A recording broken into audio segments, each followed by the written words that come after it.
में कोई न पहचाने, जगत में कोई न पहचाने, जगत में कोई न पहचाने, जगत में कोई न पहचाने। बोलिए बाल गोपाल की।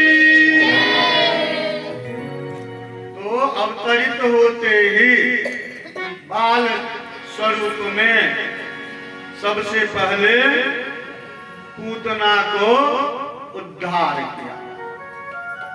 पूतना का कल्याण किए भगवान। और कल्याण की बात क्यों आई? जिसकी मृत्यु साक्षात नारायण से हो, फिर उसके समस्त पाप अंतिम पद में हम लोगों ने सुना है कि साधु संत की संगत कर लो, ये सच्ची गवर्नमेंट। तो वही भगवान के द्वारा पूतना का अंत होता है, उसका उद्धार हो गया। यह पूतना मोक्ष कथा का श्रवण करने से भगवान के आशीर्वाद की प्राप्ति होती है।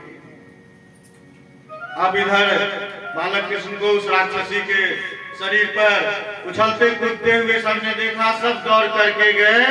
यशोदा मैया दौड़ते हुए गए, उन्हें झपट करके लिया, गले लगाया, तुरंत सबको आदेश दिया चलो गौशाला में चलते हैं। और गौशाला में ले जाकर के पंचगव्य से उन्हें स्नान करवाया, गोमाता की पूंछ पूरे शरीर में लगाए। क्यों ऐसा किया? गौशाला में ही क्यों गए? क्योंकि गौशाला जो है वह सबसे पवित्र स्थल होता है। जन्म के साथ ही बालक के ऊपर इतनी बड़ी विपत्ति आ गई, आगे विपत्ति न आए, जिस कारण गौशाला जाते हैं। वहां जाकर के गोमूत्र से, गाय के पूंछ से संपूर्ण शरीर को शुद्ध करते हुए बालक के मंगल कामना हेतु उस विधि को अपनाती है। अब नंद बाबा गए हुए थे कर अदा करने के लिए, वहां कर का भुगतान किए, वापस आ रहे हैं मथुरा से। मथुरा से गोकुल जब वापस आते हैं, गोपों के द्वारा पूरे घटना की जानकारी प्रदान की जाती है। बाबा आप उधर गए, इधर इस तरह की घटना घटित हुई। नंद बाबा ने कहा कि मुझे इस बात की आशंका थी कि कुछ अनहोनी हो सकता है, इसलिए मैं भगवान का भजन करते हुए जल्दी वहां से वापस लौटा हूं। इस संदर्भ में सुखदेव जी कहते हैं यो एतत् पूतना मोक्षम् कृष्णस्यार्भकमद्भुतम् शृणुयाच्च गायामर्त्यो गोविन्दे लभते रतिम्।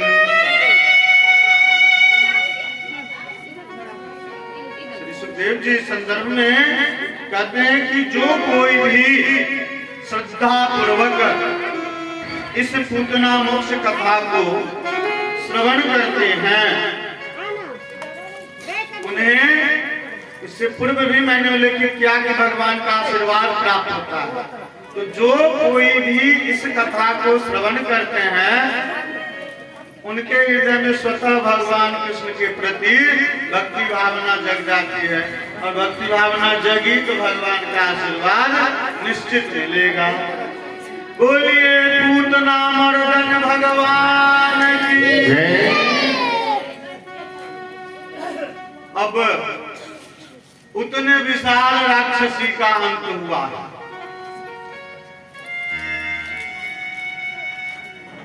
किसी सामान्य हम लोग जो मानव हैं, किसी मोटे व्यक्ति की यदि मृत्यु होती है, मृत्यु को सबको होना है।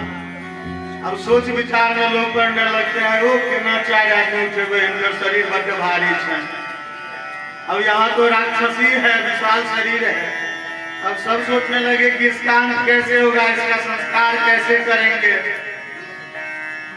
तुरंत लाया गया कुल्हाड़ी, उसके अंगों को काट काट करके छोटा छोटा टुकड़ा उठने लायक किया गया और टुकड़े टुकड़े काट करके उसके शरीर को जलाने का कार्य किया गया। अब पूतना के शरीर को जब जलाया गया, उसके शरीर में जब आग की लपटें अपना प्रभाव दिखाई, तो उसके शरीर से जो धुआं निकला, सामान्यतः मृतक के शरीर से उठने वाले धुआं को मिथिला क्षेत्र में चिरायन कहा जाता है। चिरायन गंध अबै छै, यानी दुर्गंध आती है। लेकिन पूतना के शरीर से जो धुआं उठा, उससे अगर के फूल की सुगंध आई। यह कैसे हुआ? यह भी उस गोविंद के कृपा से हुआ। गोविंद के शरीर के स्पर्श से पूतना का उद्धार हुआ। तो अगर की खुशबू आएगी, तो इस प्रकार भगवान प्रकट होते ही अपने प्राथमिक बाल स्वरूप में उस दुष्ट राक्षसी का अंत किया। अब विभिन्न प्रकार के संस्कारों का क्रम जारी रहेगा। भगवान कृष्ण के करवट बदलने का अभिषेक आरंभ होता है।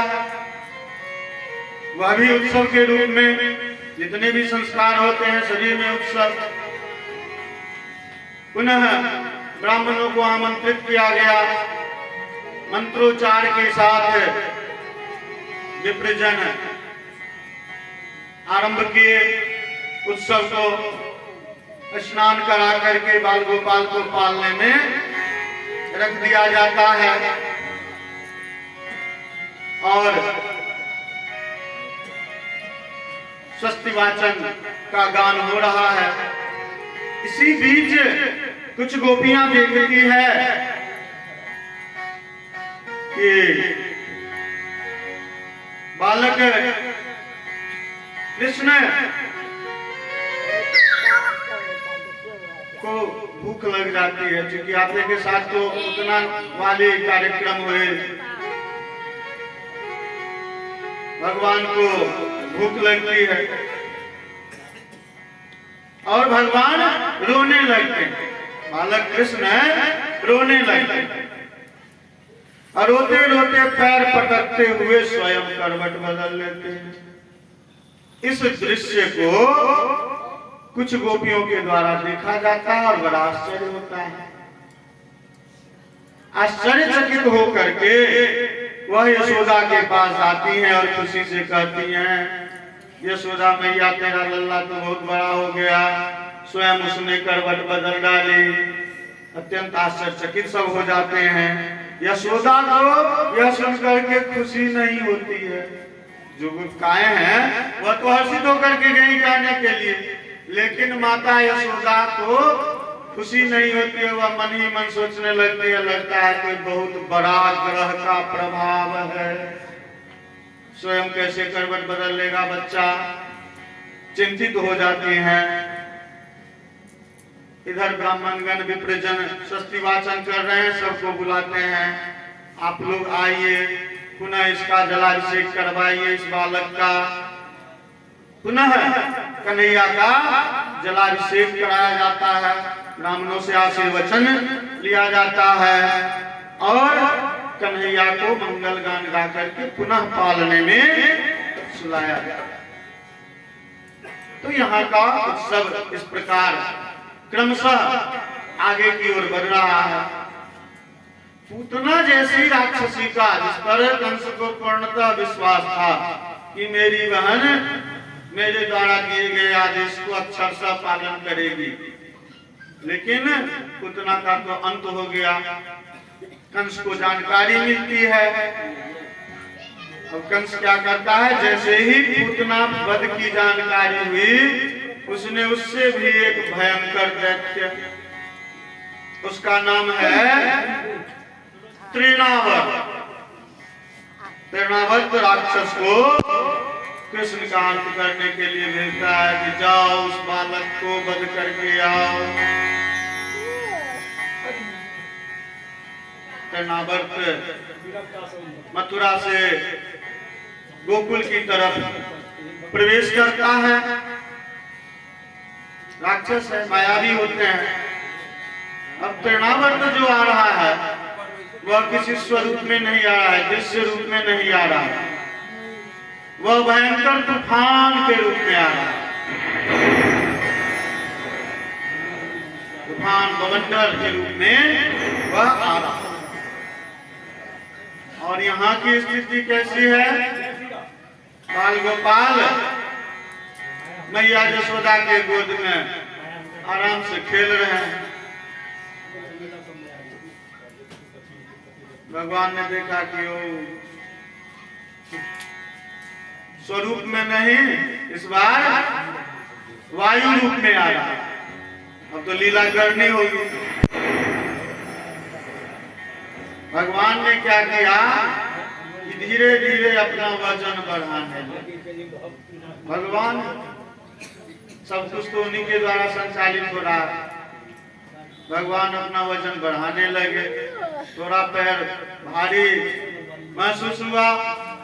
यशोदा मैया को लगा कि मैथिली में झुनझुन्नी, तो लगा कि रक्त संचार कम हो गया है, बहुत देर से बालक को रखे हुए हैं। लेकिन यह सोच ही रही है कि और वजन बढ़ते गया। तो थोड़ी देर के लिए सोचते हैं कि बालक को रख देते हैं, थोड़ी देर के लिए नीचे में रखते हैं, इधर नीचे में रखते हैं। वह बवंडर यहाँ तक पहुँच जाता है और बालक को अपने हवा में अपने बवंडर में घुमा करके ले जाता है। अब भगवान कौन सी लीला करते हैं, वह है तूफान के रूप में, वायु के रूप में, आंधी के रूप में। भगवान चट्टान बन गए। वजन किसका होता है, चट्टान का, पत्थर का। भगवान हो गए चट्टान और तृणावर्त रूपी बवंडर के ऊपर अपने भार को इतना बढ़ा दिया, अपने वजन को इतना बढ़ा दिया कि तृणावर्त से सहन नहीं हुआ। और भगवान के चट्टान रूपी वजन का सहन नहीं करने के फलस्वरूप भगवान ने उसे इस तरह जकड़ा, इस रूप में उसे पकड़ा कि वह राक्षस निष्प्राण हो गया। और निष्प्राण होते, बवंडर है, हवा तूफान ऊपर चल रही है, वहां उसका अंत हुआ, नीचे धरती पे गिरा। उतना विशाल राक्षस धरती पे गिरा, उतना से भी सुपर है, वजन ज्यादा होगा। पूरी ब्रज हिल गई, पेड़ पौधे गिर गए धड़ाम धड़ाम। बहुत ही विकराल रूप हो गया। अब सभी ब्रजवासी, सभी गोपिकाएं डर गए। सबकी ध्यान है कन्हैया पे, सबकी ध्यान गई कि पहली प्रथमे ग्रासी मक्षिका वाली बात हो गई थी। सब दौड़ करके आए। फिर देखते हैं कि भगवान उस राक्षस के ऊपर भी लुटपुट कर। अब यशोदा लल्ला को पुनः गले लगाती है और मन ही मन सोचने लगती है कि लगता है कि हम जो इतना पूजा पाठ करवा रहे हैं, 1,000 गायें दान दी गई ब्राह्मण देवताओं को, लेकिन इतना दान करने के फलस्वरूप, इतनी भलाई के बावजूद भी, इतना अनुष्ठान करने के बावजूद भी हमारा लल्ला सुरक्षित नहीं है, संकट आ रहा है। वह नंद बाबा से कहते हैं कि आप ऐसा करें, अपने कुल गुरु को आमंत्रित करें, उन्हें आमंत्रण भेजें कि उनकी उपस्थिति होगी और हम बच्चे का नामकरण संस्कार करेंगे और उसके दौरान बच्चे की कुंडली बनवाई जाएगी। तब पता चलेगा कि किसी ग्रह दशा का तो प्रभाव नहीं है, उसका निवारण किया जाएगा। नंद बाबा अपने कुलगुरु, उनके कुलगुरु हैं गर्गाचार्य जी, श्री गर्गाचार्य जी को आमंत्रण भेजा जाता है और मुनि गोकुल आते हैं। नंद बाबा उनका स्वागत सत्कार करते हैं, आदर पूर्वक अपने महल में लाते हैं और महल में आदर सत्कार करने के उपरांत उनसे कहते हैं कि हे गुरुदेव, मेरे यहाँ 2 पुत्रों की प्राप्ति हुई है। एक पुत्र किसके गर्भ से? बुलबुलैया। एक पुत्र रोहिणी के गर्भ से और एक पुत्र यशोदा के गर्भ से। तो रोहिणी के गर्भ से जिस पुत्र की प्राप्ति हुई है वह तो ठीक ठाक है, लेकिन यशोदा के गर्भ से जिस पुत्र की प्राप्ति हुई है उसे तो जन्म के साथ ही विभिन्न प्रकार की आपदाओं का सामना करना पड़ रहा है। आप जल्द से जल्द इन बच्चों का नामकरण संस्कार कीजिए, कुंडली बनाइए और देखिए कि किस ग्रह दशा का फेर चल रहा। अब गर्गाचार्य जी कहते हैं कि नामकरण संस्कार के लिए सब कोई गौशाला की तरफ चलिए, वहीं नामकरण संस्कार होगा। तो कितना पवित्र स्थल है गौशाला कि महर्षि गर्गाचार्य ने भी उस संस्कार को पूरा करने के लिए स्थल का चुनाव किया, गौशाला को, उस पवित्र स्थल को। गौशाला में गर्गाचार्य जी स्वस्ति वाचन के साथ दोनों बच्चों का नामकरण करते हैं और रोहिणी के गर्भ से जिस पुत्र की प्राप्ति हुई है उसका नाम बलराम रखें। नामकरण में रोहिणी के पुत्र का नाम बलराम और यशोदा के गर्भ से जिस पुत्र की प्राप्ति हुई थी उसका नामकरण करते हुए कृष्ण रखा। और दोनों के संबंध में ऋषि ने कहा कि ये दोनों पुत्र तुम लोगों का कल्याण करेगा, ये दोनों पुत्र तुम लोगों का कल्याण करेगा, तुम्हारे यश को बढ़ाएगा और इसके कार्यों की कीर्ति पूरे संसार में फैल जाएगी, पूरे संसार को प्रकाशित कर देगा। एक श्लोक है, प्रसंग में स्मरण आ गया। वर्णी को गुणी पुत्रो नौतु मूर्खा चतान्यपि एक चंद्र तमोहंते नौतु तारा सहस्रशः। बचपन में पंडित स्वर्गीय कलाधर झा जी के द्वारा इस श्लोक को, इसके अर्थ को बतलाया गया था। तो इसका अर्थ स्पष्ट करते हुए कहा गया है कि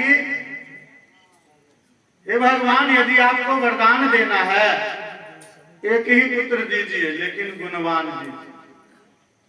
सैकड़ों पुत्रों की आवश्यकता नहीं है। और बहुत ही सटीक उदाहरण है, आसमान में अनगिनत तारे रहते हैं लेकिन उन तारों से रोशनी नहीं प्राप्त होती और एकमात्र चंद्रमा है जो पूरे संसार को प्रकाशित करता है। तो सबकी यही अभिलाषा रहती है कि मेरा पुत्र गुणवान हो, वैसा हो जो मेरे परिवार का, वंश का, कुल का, खानदान का, गांव का, समाज का, देश का नाम प्रकाशित करे। तो उस अभिलाषा की प्राप्ति माता यशोदा को और नंद बाबा को हो गई। गर्गाचार्य जी ने कहा कि ये दोनों यशस्वी होंगे। और कृष्ण के संबंध में उन्होंने कहा कि तुम्हारा जो यह बालक है कृष्ण, इसके अनेकों नाम होंगे, इसके द्वारा जो कार्य किए जाएंगे, इसकी जो कीर्ति होगी, उस कीर्ति के कारण इसके अनेकों नाम होंगे, जिसका श्रवण हम लोग करेंगे। क्रमशः भगवान का नाम, अलग अलग नाम भगवान को मिलता जाएगा और हम लोग उनकी जयकार करेंगे। तो इस तरह से गर्गाचार्य जी ने कृष्ण के संबंध में एक और बात बताई। उन्होंने कहा कि तुम्हारा यह बालक, तुम्हारे इस बालक का स्वरूप इतना मनोहारी है, इतना सुंदर है कि अपने स्वरूप के कारण यह सबको अपनी तरफ आकर्षित कर लेगा। जो एक बार इसकी तरफ देख लेगा, उसकी आंखों से इसकी छवि नहीं जाने वाली है, जिस कारण इसको कृष्ण के रूप में हमने नामकरण किया है। तो भगवान का नाम कृष्ण क्यों पड़ा, यह अब स्पष्ट हो गया, हम लोग बतला सकते हैं। सबको आकर्षित करने वाले श्री कृष्ण। तो इस तरह से गर्गाचार्य द्वारा संतुष्ट कर दिया जाता है कि किसी भी प्रकार की आपदा विपदा नहीं है, ग्रह गोचर का प्रभाव नहीं है, संतुष्ट हो जाते हैं। अब धीरे धीरे आयु बढ़ी। अब बलराम और श्याम कृष्ण अब दोनों घुटनों के बल सरकने लगे, घुटनों पे लुढ़कने लगे हैं। और जब बच्चा लुढ़कता है, किस प्रकार की क्रियाएं करता है, किस तरह से परिवार के सदस्य आनंदित होते हैं, खुश होते हैं। तो बालक कृष्ण और बलराम दोनों घुटनों के बल लुढ़क रहे हैं और अपनी विविध प्रकार की लीलाओं से, विविध प्रकार की क्रीड़ाओं से सबको मोहित करते हैं, आनंदित करते हैं। कभी कीचड़ लगा लेते हैं, कभी गाय के पास जाने लगते हैं, बछड़ा के पास जाने लगते हैं, ब्रज की गोप गोपियों के साथ खेलने लगते हैं और गोप गोपियां उनको देखकर अत्यंत हर्षित हो जाती। गर्गाचार्य जी ने कुछ दिन पहले ही यह घोषणा करके प्रस्थान किया था कि सबको आकर्षित कर ले, तो अत्यंत हर्षित हो जाता। बालक कृष्ण एक दिन अपने अब घुटनों के बल से पांव पे आ गए। ढेर सारे मंडली तैयार हो गई, बाल मंडली, और बाल मंडली का मुख्य क्रियाकलाप खेलना। तो एक दिन बालक कृष्ण अपने साथियों से कहते हैं कि आज एक विशिष्ट खेल खेलते हैं, सामान्य खेल नहीं खेलना, बहुत खेलना ये सब खेल, चलो आज एक विशेष प्रकार का खेल हम लोग आरंभ करते हैं। तो बड़ी उत्सुकता होती है साथियों को, सभी पूछते हैं कि कौन सा खेल कन्हैया। तो बालक कृष्ण कहते हैं कि आज हम लोग चोरी करने का खेल खेलें। अब जैसे ही सब सुनते हैं कि चोरी करने का खेल, सब साथी पूछ बैठते हैं कि कन्हैया चोरी क्यों करेंगे, चोरी करने की आवश्यकता क्यों। सबके घर में तो है ही, तुम्हारे घर में तो सब कुछ पर्याप्त है, किस चीज की चोरी करनी है। तो भगवान कहते हैं, बालक कृष्ण कहते हैं कि चोरी करेंगे मक्खन। फिर सब सोच बैठते हैं कि मक्खन की चोरी क्यों करेंगे, मक्खन तो स्वतः मिल जाता है, जहां तहां पड़ा हुआ है, जितनी मर्जी उतनी खानी है, तो चोरी करने की आवश्यकता क्यों पड़ी। ये खेल हम लोग नहीं खेलेंगे, मक्खन चोरी करने वाला खेल उपयुक्त नहीं लग रहा है। लेकिन भगवान को तो लीला और लीला के द्वारा कार्य सिद्धि। तो माखन चोरी की लीला भगवान ने क्यों किया, इसके पीछे जो पहला कारण है वह कारण है कि ब्रज में रहने वाली जितनी गोपियां थी उन सभी गोपियों के हृदय में उनके आकर्षक स्वरूप के कारण, उनकी मनोहारी छवि के कारण सभी गोपियों के मन में यह इच्छा जागृत हो गई थी कि कन्हैया मेरे घर में आता। तो उन गोपियों की, उन ब्रजवासियों की इच्छा को पूरा करने कोई बहाना तो चाहिए जाने का, वैसे तो नहीं जा सकते हैं, तो इस लीला को आरंभ किए। दूसरा जो कारण है वह कारण कि दो का तो बेड़ा गर्क कर दिए, पूतना का और चरणावर्त का। तो भगवान ने देखा कि कंस के यहाँ जितने भी लक्षधर सब जितने हैं सब बलंठ सब है, मुसदंड सब है, और यहाँ ये लोग जो है कमजोर पड़ रहा है। क्यों कमजोर पड़ रहा है? जितना मक्खन होता है सब तो टैक्स के रूप में चला जाता है वहां।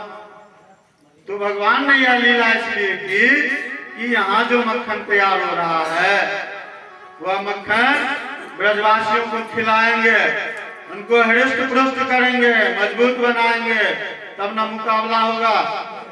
तो इस उद्देश्य को पूरा करने के लिए भी भगवान मक्खन चोरी की लीला संपादित करते हैं।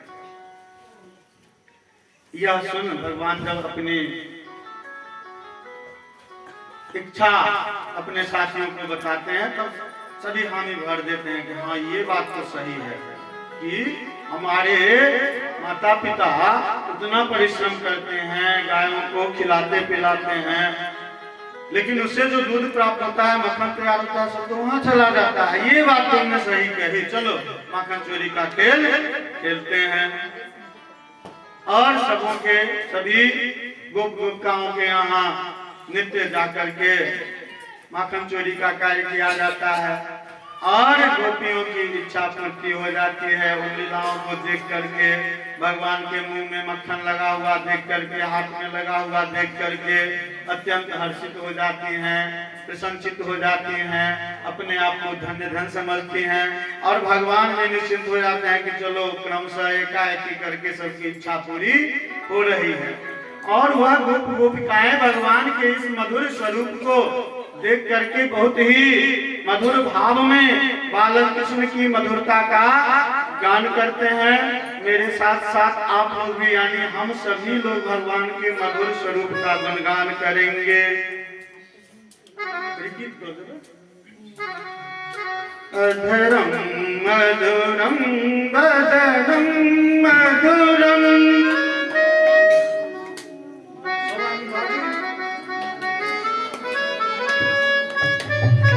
नयनम मधुरम हसितम मधुरम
कन्हैया लाल की।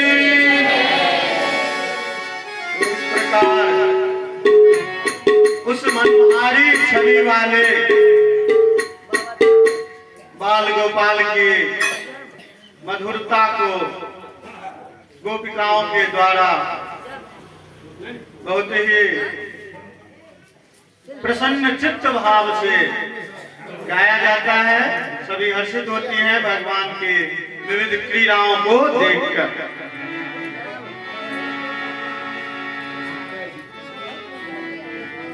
सभी गोप गोपिकाएं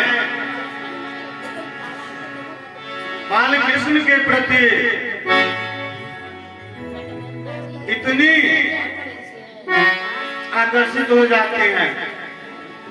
उल्लेख किया गया था कि सबके संग रहो लेकिन किसी का संग नहीं करो। यहाँ पर स्थिति देखिए उल्टी हो गई है। सब एकमात्र के संग में आ गए, सब एकमात्र उस बाल गोपाल के संग में आ गए हैं। सबको उस बाल गोपाल से आसक्ति हो गई है। स्थिति ऐसी हो गई है कि बालक कृष्ण को यदि थोड़ी देर नहीं देखे तो मन विचलित हो जाता है। लल्ला का दर्शन नहीं हुआ, दिखाई नहीं दे रहा है, कहाँ चला गया, कुछ हो तो नहीं गया। इतनी आसक्ति है, इतना स्नेह हो। एक दिन वही परिस्थिति हो जाती है। एक दिन कृष्ण गोपियों को नजर नहीं पड़ते हैं, बहुत देर से दिखाई नहीं दे रहे। कुछ दिन नहीं निकलते हैं महल से,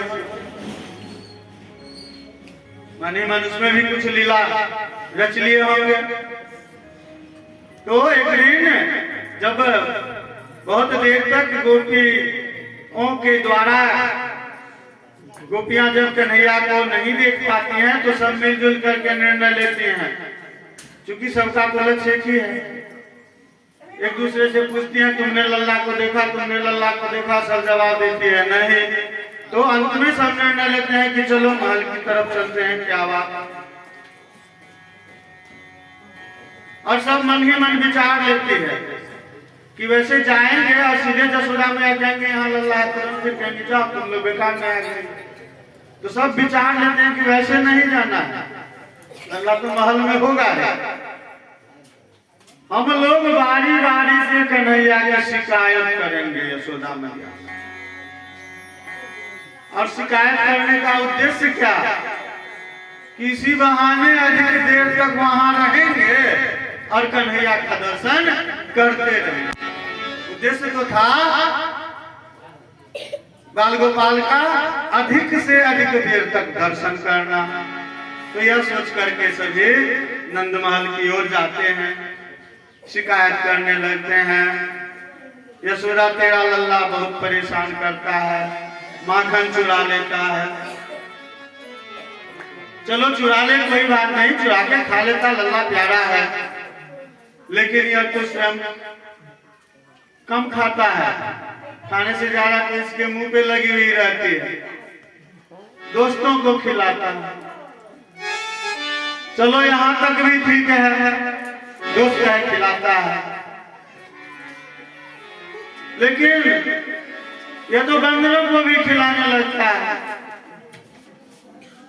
दोस्तों के साथ साथ बंदरों को भी खिलाता है, मटकी फोड़ देता है, फेंक भी देता है, तितर बितर कर देता है। शिकायतों की झड़ी लग गई, एक बहन का खत्म हुआ नहीं, दूसरी बहन चालू। तो इस तरह से शिकायत पर शिकायत हो रही है। और जब सहन नहीं होता है यशोदा मैया से, तो वह कन्हैया को डांटती है। कन्हैया डांट सुन करके मुंह लटका लेते हैं। अब गोपियों की तो इच्छा भी वही थी कि हम मुंह लटका हुआ स्वरूप भी कन्हैया का देखें। उस स्वरूप को देख करके गोपिकाएं आनंदित हो जाती हैं। तो इस प्रकार भगवान की सभी छवि का दर्शन करने के लिए गोपिकाओं के द्वारा इस तरह की रचना रची गई। अब इसी बाल लीला के क्रम में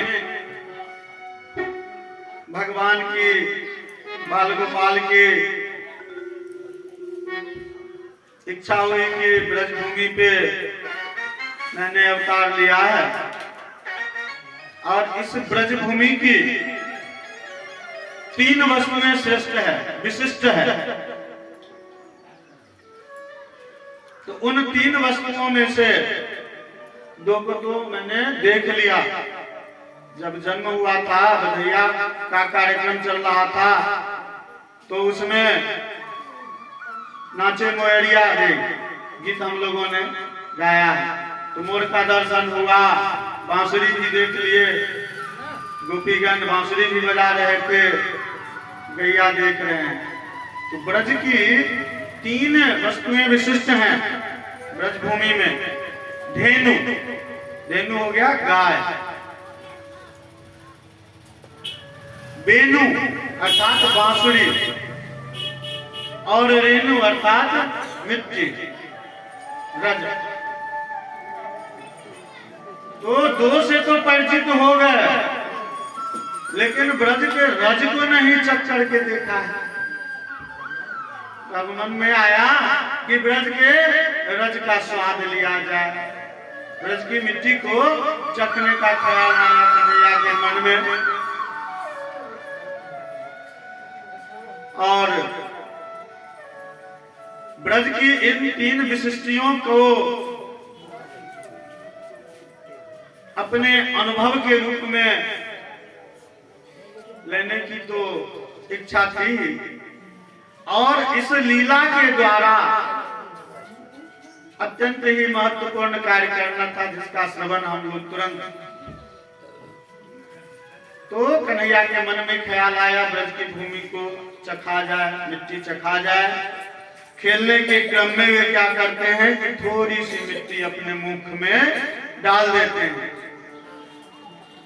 और गोपियां तो कन्हैया के लीलाओं को देखने के लिए आतुर रहती हैं। सब गोपियां देख रही हैं कि कन्हैया खेल रहे हैं, और देखते हैं कि मिट्टी को चख लिए।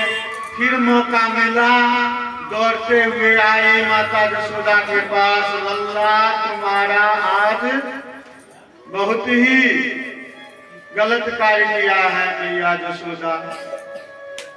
कहती है कि यशोदा, आज तुम्हारे लल्ला ने तो तुम्हारे परिवार का नाम खराब कर दिया। लगता है कि तुम मक्खन मिश्री कन्हैया को नहीं देते। अब यशोदा माता को लगा कि क्या हुआ। उन्होंने कहा कि क्या हुआ। तो गोपियाएं कहती हैं कि तुम्हारे लल्ला ने मिट्टी खाना आरंभ कर दिया। तुम खाना नहीं देती हो, मक्खन मिश्री नहीं देती हो, मिट्टी खा रहा है। हम लोगों ने अपनी आंखों से देखा, क्या करके शिकायत कर दी। यशोदा माता आती हैं, लल्ला से पूछती हैं, तुमने मिट्टी खाया है। भगवान बाल स्वरूप में पूरी तरह से निर्दोष भाव में सर झुकाकर खड़े हो जाते हैं, सर हिलाते हैं नहीं। तो मां यशोदा कहती हैं कि इन गोपिकाओं के द्वारा जो शिकायत किया गया है, इन लोगों ने तो कहा कि मैंने अपनी आंखों से, हम लोगों ने अपनी आंखों से देखा है कि लल्ला मिट्टी खा रहे हैं। अब भगवान कहते हैं, बालकृष्ण कहते हैं कि इन लोगों की बात पर तुम्हें विश्वास हो गया, इन लोगों के द्वारा शिकायत किए जाने पर तुम यहाँ तक आ गई हो, तो अब ऐसा करो, मैं मुंह खोल कर दिखलाता हूँ और देख लो कि मेरे मुंह में मिट्टी है या नहीं। अब यही लीला भगवान को, जैसे ही भगवान अपना मुंह खोलते हैं, यशोदा मैया अवाक रह जाती। यशोदा मैया स्तब्ध हो जाती है, अवाक रह जाती है। क्यों अवाक रह जाती है, क्यों स्तब्ध हो जाती हैं?